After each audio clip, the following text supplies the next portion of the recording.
nôl yng ngwres yr Ardal Goedwigaeth ac yn cael cwmni dyn poeth iawn.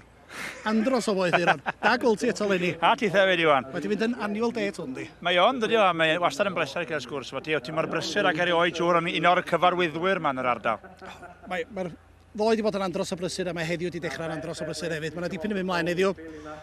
Andros lot o drafodaethau mynd mlaen efo gwahanol aelodau'r cabinet yma heddiw. A mae gennym ni'r pwyellwyr tu nôl ni. A fyny fan hyn, mae gennym ni'r polion hefyd. Ie, mae'r polion nôl a maen nhw'n edrych yn uchel eto Lenny. Dyn nhw'n di tyfu ers flwyddyn dwytha fedra dweud hynny ti, ond maen nhw dal yn 80 troedfedd. O, na ti. A o'n i'n sylwi, o'n efo'r bwyellwyr ddoe, lot o gystadleuwyr tramor Lenny, mwy nag arfer falle. Mae yna fwy na arfer di dod yn wedig ar yr bwyellwyr. Mae yna ddau wedi cyrraedd o Australia bore yma. Oes na fyd? Yn uniongyrchol i wneud yr bwyellwyr felly. Na, mae'n ffantastig gweld nhw.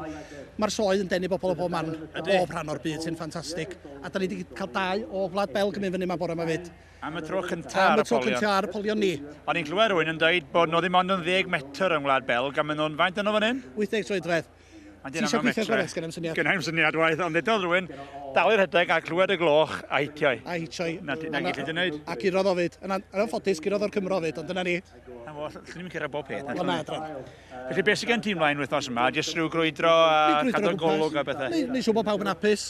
O gyd o'r stondina'n hapus, achos diwedd y dydd heb y stondina. Nhw sy'n dod ar pres mewn i'r Sioe. Nhw sy'n helpu ni gallu cynnal pethau fel hyn. A da ni'n lwcus iawn bod gennym ni lot o bobl yn sponsor gwahanol gysadlaethau. Heb dyn nhw, sa'n ni methu roi rein ymlaen. Ie, dych chi yn, mae'n teimlo fel bod yr ardal mynd yn fwy fyd. Dych chi'n pwysio fewn i ardaloedd eraill? Dwi wedi dechrau pwysio fewn mewn i'r ardal gwledig efo Emyr, ond da ni'n gweithio dda efo'n gilydd. A mae'n ffantastig eich i wneud hynny. Ie, di heb fynd i'r llyn eto. Dwi hefyd yn i'r llyn, dwi'n ofni rwy'n pwysio fi fewn os yw'n onest efo ti. Na i ddim, ti'n seff efo fi. Oes na gystadleuaeth mae fan Iwan, da ni'n mynd i o'r aros chydig. Mae'n edrych fel bod nhw'n rhoi ei speics ymlaen, so wrach na aros fi'r rhaid i ni wneud, ond i bai bod ti'n ffansi wneud, ond dwi'n clywed...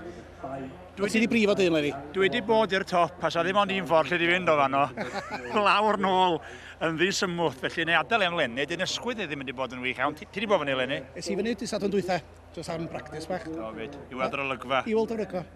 A mae'n wych gweld, mae yna gymaint o bobl, mae'r tywydd ma'n hel bobl allan, dydy? Mae'r tywydd ma'n hel bobl allan. A maen nhw'n clywed y sain, da ni'n lwcus iawn, mae gennym ni gethyn ar y meic. Mae fatha ti, mae'n licio clywed gais ei hun.